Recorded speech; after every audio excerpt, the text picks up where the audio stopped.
Sheriff Kim okay? Sheriff. I know that's what everybody in Monmouth Guadagno calls is, you. Sheriff Kim is easier to say than Sheriff Guadagno. So. I have Italian background. I think I'm about 25%.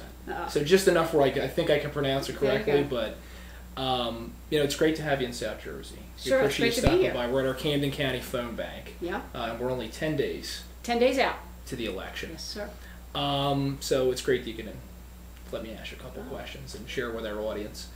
The first thing, and I think this has been one of the very interesting things about this election, the lieutenant governor's position is, of course, new. It is.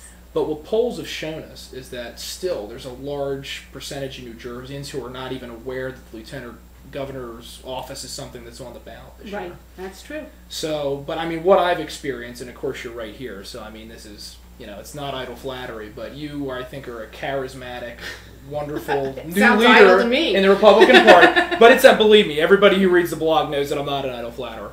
And I really do, I want people to continue to get to know you, because I think that you're going to be a future statewide and who knows leader in our party. So maybe you could just give us a brief little reintroduction to your biography, how you came to New Jersey, because you're not originally a Jersey. No, not from New Jersey. I was born in Waterloo, Iowa, and lived in 25, 30 different places between the time I was born and the time I graduated from law school.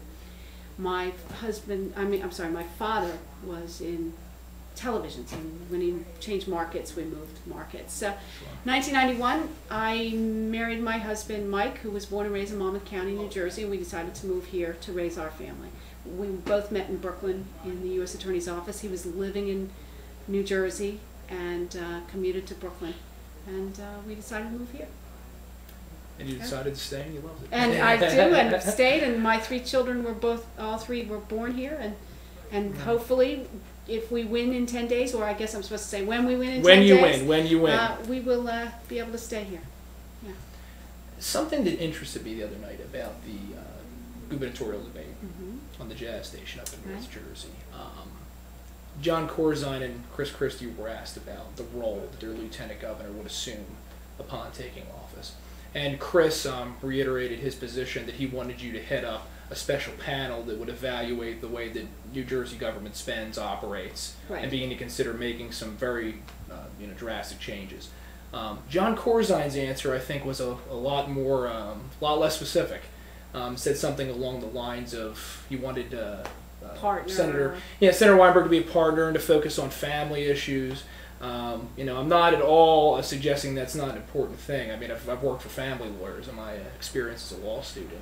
But I thought that was very interesting that Chris has a very specific role in his mind that he has asked you to fill. But the governor doesn't really seem to have a plan at all. So I thought maybe you could elaborate just a little bit on what we can expect from Lieutenant Governor Guadagno. Well, in this economy, we have to have somebody who's in charge of opening new jobs, opening up New Jersey to businesses again. And Chris has asked me to do the 90-day review, where we're going to review all the regulations, make it hard to do business in New Jersey, and then going forward, set up something very much like what they do in Pennsylvania. Reach out to businesses and become a public service for them again, and one-stop shopping. You want to come and do business in New Jersey, you don't have to go to separate levels of government or separate entities in the statewide government. Come and sit down at a table that the governor will set for people, and let people know that we are open for business, that we are going to be user-friendly again, and we are going to be public servants again. It's a very, very identified role, and it's a need. We need to fill that now. We can't wait any longer.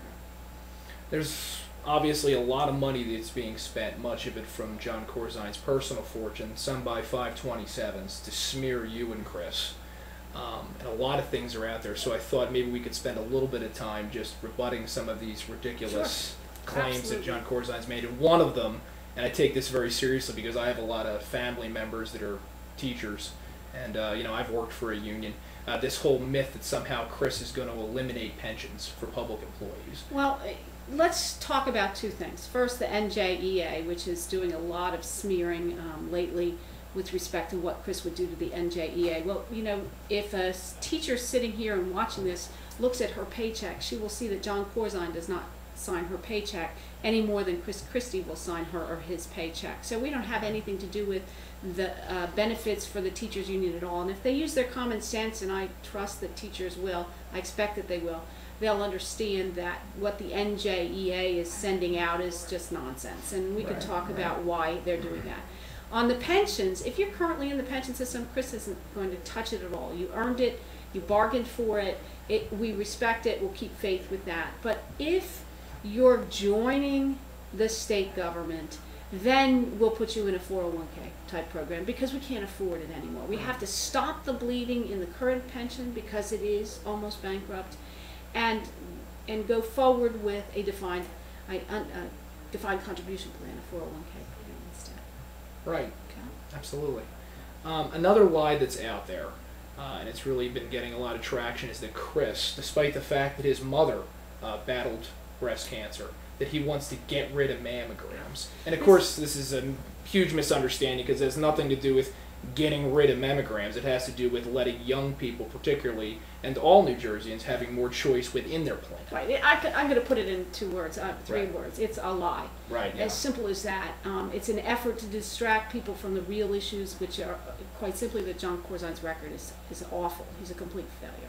But the lie, we'll get an argument on that here. The lie has begun to scare people. The lie has scared women voters away from Chris. It's an effective lie, unfortunately, and we're going to address it. We have been addressing it in ads. But people should know that Chris is the father of 2 girls. He is the child of a breast cancer survivor. He has a wife, obviously, and he's got a lieutenant governor who's 50 years old, who's very concerned about mammograms at this age of my life. And for the Corzine people to make up such a lie is just offensive to me, and frankly should have been offensive to Loretta Weinberg. She pretends to be an advocate for women, yet she's the one sitting back and letting him continue the lie. And you're right, it's not that we want to get rid of mammograms. That would never, it's just not going to happen. You couldn't even Mammograms, if 48 hours. you wanted to. Right, you could. Yeah. It's just a total, complete lie. But what we do want to do is increase private insurance for people. You know, since John Corzine has been the governor, 100,000 more people are uninsured today than they were 4 years ago. And that's shameful. 1.2 million people in the state of New Jersey don't have insurance at all. Now you have 2 choices. You can do the public option, bring people back on, and we can all as taxpayers pay for it, which is not acceptable in this economy, or in any economy in my opinion. Exactly. Or you can get more people private insurance.